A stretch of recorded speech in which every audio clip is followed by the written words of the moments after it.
This week we're going to be talking about Chapter 13, and this is about the law of property, real and personal.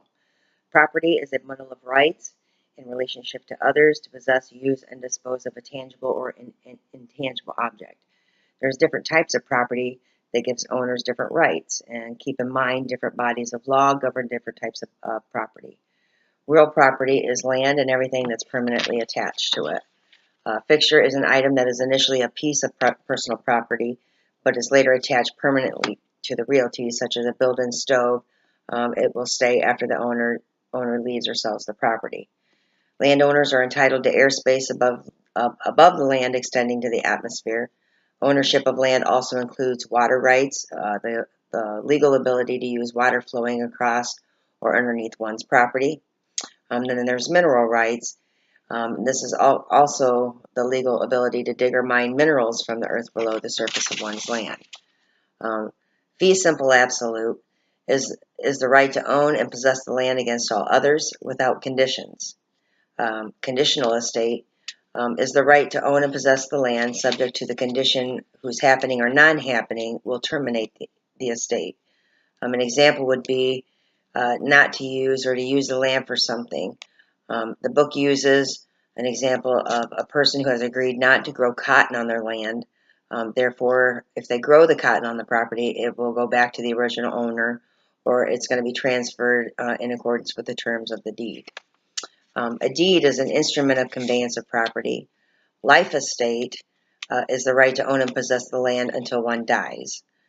Future interest is the present right to possess and own the land in the future. Services provided by the business.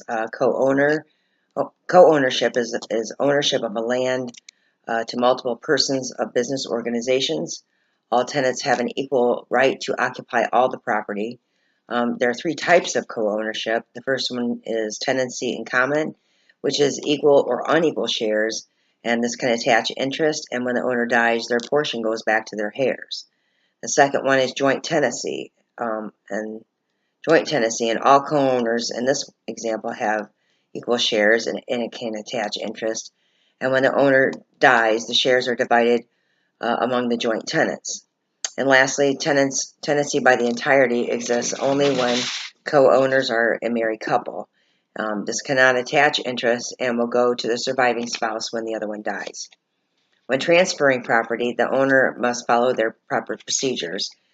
These are execution, delivery, acceptance, and recording. When the government acquires the ownership of private property for public use over protest of the owner of the property, it is called condemnation. Eminent domain, this is the constitutional right of the government to take a leasehold. A leasehold is not an ownership of interest. It is the right to possess the property for an agreed upon period of time in a lease. A lease is the contract that transfers the possessory interest in a property from the owner, the leaseor, to the tenant, the leasee. An easement is the right to use some portion of another's land for a specific purpose.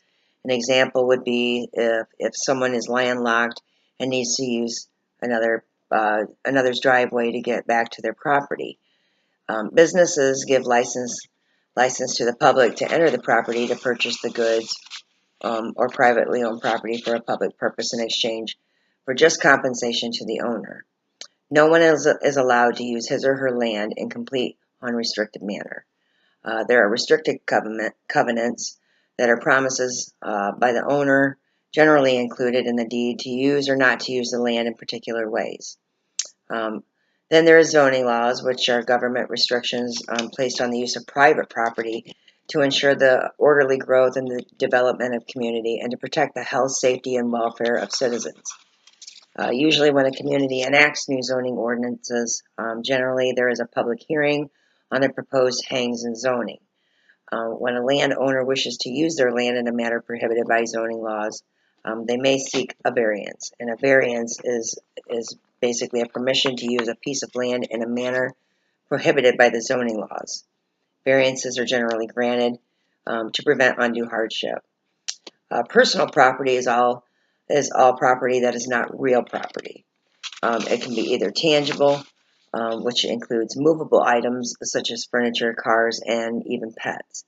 And intangible property is bank accounts, stocks, and insurance policies. So how would I relate this to my work? Well, just recently we're in a bidding war for a piece of land between Parkview and Community Hospital and Wellness Centers that are right across the street.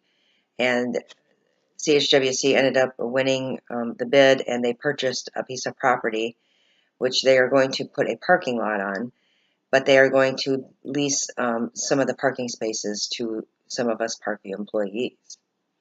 So I guess this pretty much wraps up Chapter 13. Thank you very much. See you next week.